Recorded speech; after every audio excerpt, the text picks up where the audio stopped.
And then we go Rumpelstiltskin, as retold by Joshua Scott Paul. Once upon a time, a poor oil and gas producer named Loman Miller was out drinking with his Bilderberger buddies. It's exactly how I recorded the other one, right? Yeah. One by one, they all got to bragging about their children. And Loman, who was so proud of his daughter Jeannie, bragged that his university-educated daughter would be a good wife for the president, as she had invented a way to synthesize straw into oil. Okay. One of his friends or enemies told the president, who had Jeannie quietly and efficiently kidnapped on grounds of national security and had her put in a top security facility with all the latest equipment put at her disposal for her safety. The president came to visit her. Synthesize this straw into oil for the good of the nation in 30 days, or you and your father could be abducted by enemies of the estate and executed. The president continued to mock her. Of course, if you succeed, I would be happy to ask your father for your hand in marriage, she was told with a sneer. First 1 week passed, then 2 weeks passed. The third week passed, a few more days flew by till it was the night before, and still she couldn't synthesize straw into oil. From out of nowhere, a little man appeared. He looked her up and down and said, "What will you give me if I synthesize this straw into oil?" Jeannie said, "I have nothing to give you." Give me that gold necklace around your neck, the little man told her. But that was my mother's necklace. It is all I have to remember her by. Don't ask for that, Jeannie pleaded. What good is the necklace if I can't save your life? Do you think the executioner will not slip it from your neck after he shoots you in the back of the head? Would your mother want you to keep the necklace and lose your life instead? Asked the little man. What if you run away after I give you the necklace? She asked. He gripped her neck with surprising speed and strength and said, I could take it now, he said, and then let go. Take it then, she said, slipping it over her neck. He put the necklace around his neck and set to work configuring the equipment, programming the computers, and feeding the straw into the DNA sequencers. And as he worked, he began to sing a lullaby. And the lullaby, the sound of the spinning separators, and the hypnotic pumping of the vacuums, soon put Jeannie to sleep. Papa, then she's gonna The use all the dawn weight. broke, and the president came and saw that the straw had been synthesized into oil. Okay. It could happen to anyone. Okay. But this is my strategic petroleum reserves and move her to a larger facility. Let's try and give her more straw. The president turned to Jeannie. Synthesize this straw into oil for the good of the nation in 30 days, or you and your father could be abducted by enemies of the state, tortured and executed. You're not getting away that easily. You'll need to do it again. I don't know how you did what you did, but you won't be able to do it a second time. First 1 week passed, then 2 weeks passed. The third week passed. A few more days flew by till it was once again the night before, and still she had nothing done. From out of nowhere, the same little man appeared. He looked her up and down and said, What'll you give me if I synthesize the straw into oil? Jeannie said. I have nothing to give you. He said, Give me that ring on your finger. But that was my mother's wedding ring. Don't ask for that. Jeannie pleaded. What good is the ring if I can't save your life? Do you think the executioner will not slip it from your finger after he shoots you in the back of the head? Would your mother want you to keep the ring and lose your life instead? Asked the little man. What if you run away after I give you the ring? She asked. He gripped her hand with surprising speed and strength. I can take it now, just like I could have taken the necklace last night. And I didn't run away last night, did I? And then let go. Take it then, She said, slipping it off her finger. He put the ring on the necklace around his neck and set to work configuring the equipment, programming the computers, feeding the straw into the DNA sequencers, and once again he began to sing a lullaby. And the lullaby, the sound of the spinning separators, and the hypnotic pumping of the vacuum soon put Jeannie to sleep for a second time. The dawn broke, and the president came and saw that even more straw had been synthesized into oil.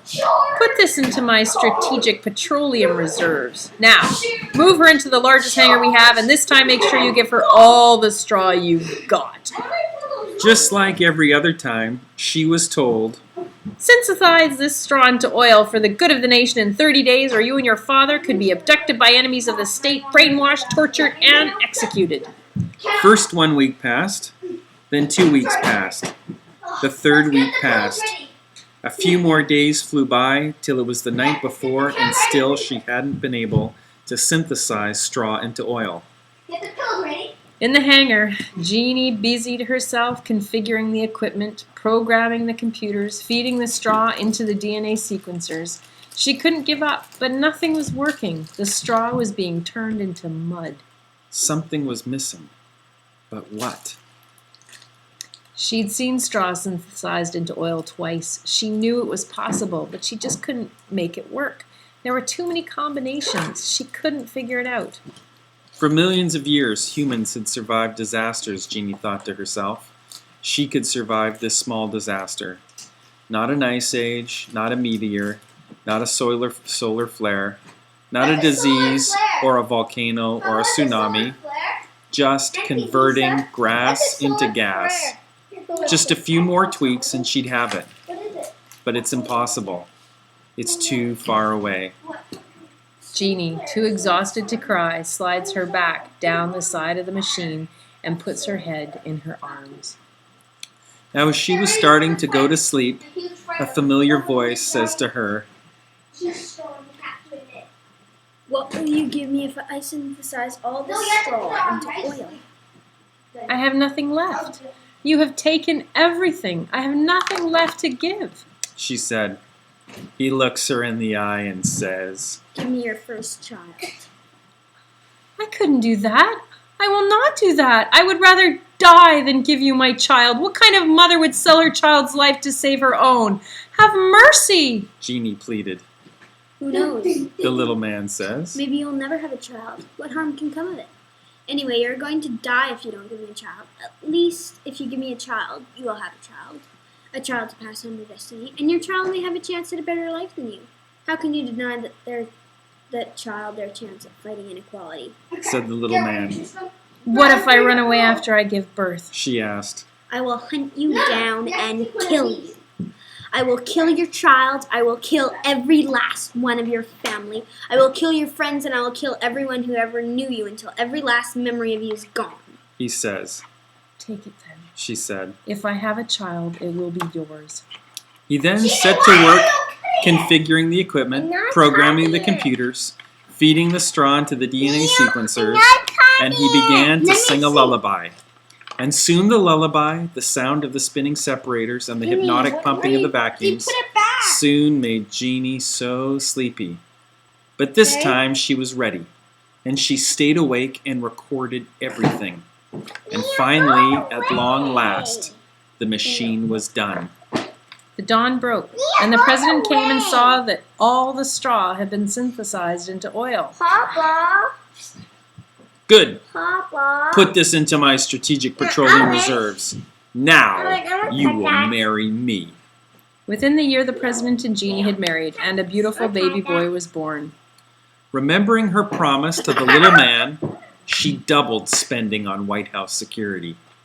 One day the little man appeared and said, Lady, I have come for the child.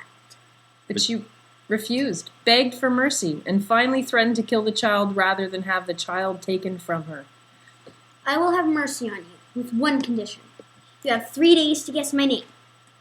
Immediately, Jeannie dispatched every resource at her disposal, out looking for clues, hints, and threads. The next I'll kill day, you. the little man came and she guessed, but every guess was wrong.